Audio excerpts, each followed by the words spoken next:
allies. We start this hour in West Asia, and Iran's Foreign Minister Abbas Araghchi has said that Washington is not ready for equal and fair negotiations. The remarks came after US President Donald Trump hinted at possible talks.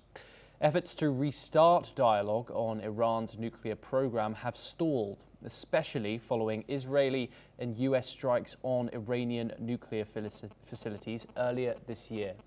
The United States, along with European allies and Israel, accuses Tehran of using its nuclear program as a cover for weapon development. Iran maintains its nuclear activities are for peaceful purposes only. Prior to the recent escalation, Tehran and Washington held 5 rounds of indirect talks. However, the negotiations faced major obstacles, including the issue of domestic uranium enrichment, which the United States wants Iran to stop completely. Let's take a listen in to Abbas Araghchi, the Iranian foreign minister. رویکرد فعلی دولت آمریکا به هیچ وجه حاکی از آمادگی برای یک مذاکرات برابر و منصفانه برای رسیدن به یک منافع متقابل نیست. آنچه که ما از آمریکایی‌ها شاهد بودیم تا الان در حقیقت تلاش برای دیکته کردن خواسته های خودشون بوده، خواسته های کاملا حداکثری و زیاده خواهانه.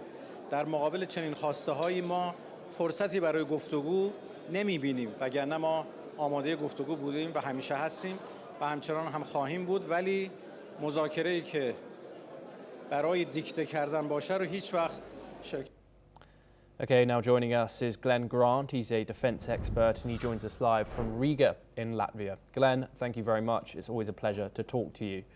Of course, this comes after the Trump-backed strikes on Iran's nuclear facilities, the outcome of which is widely debated, but it also, of course, comes after mistrust between both the Iranian government and, of course, the IAEA, the UN's nuclear watchdog. So, as the US ponders starting nuclear talks again, Iran's foreign minister says Washington is not ready for equal and fair negotiations.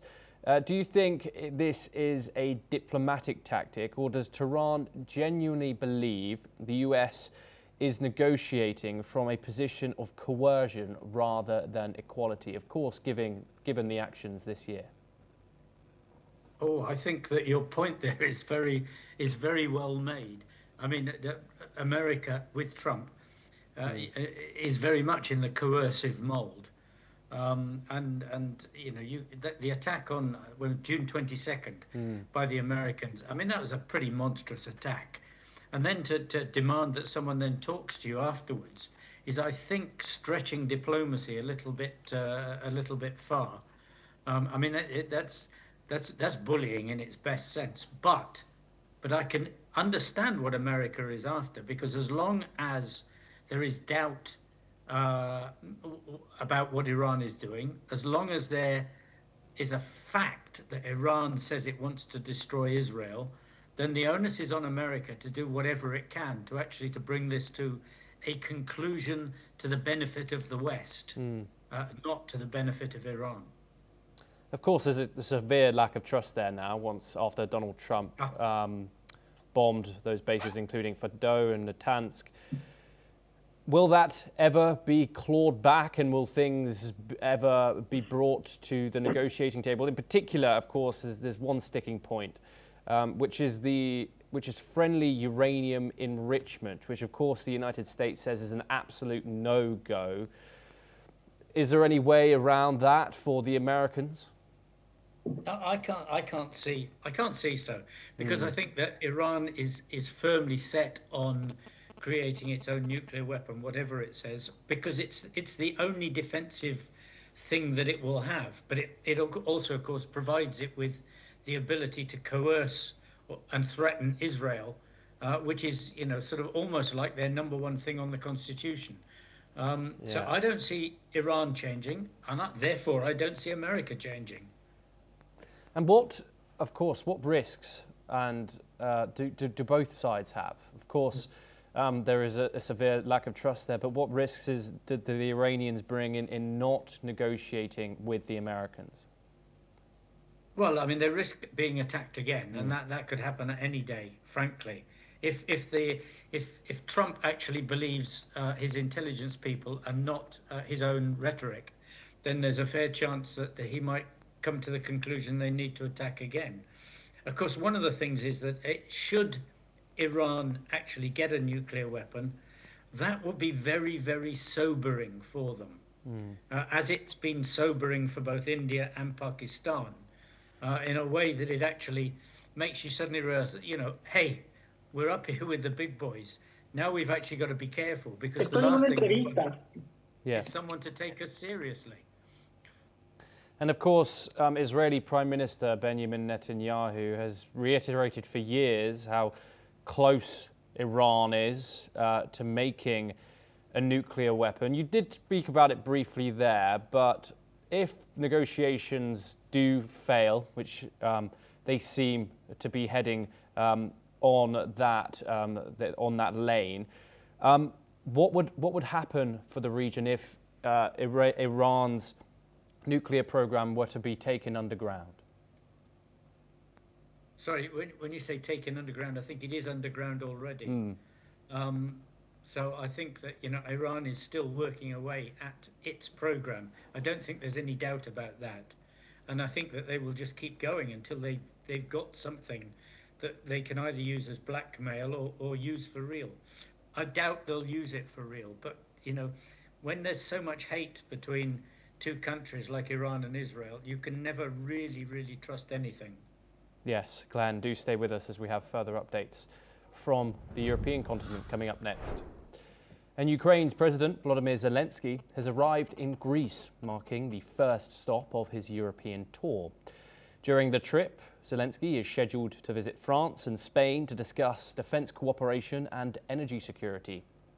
The tour aims to strengthen European support and Ukraine's ongoing security challenges and efforts to stabilise energy supplies. Zelensky will meet with government officials and business leaders to explore joint initiatives and investment in defence and energy sectors.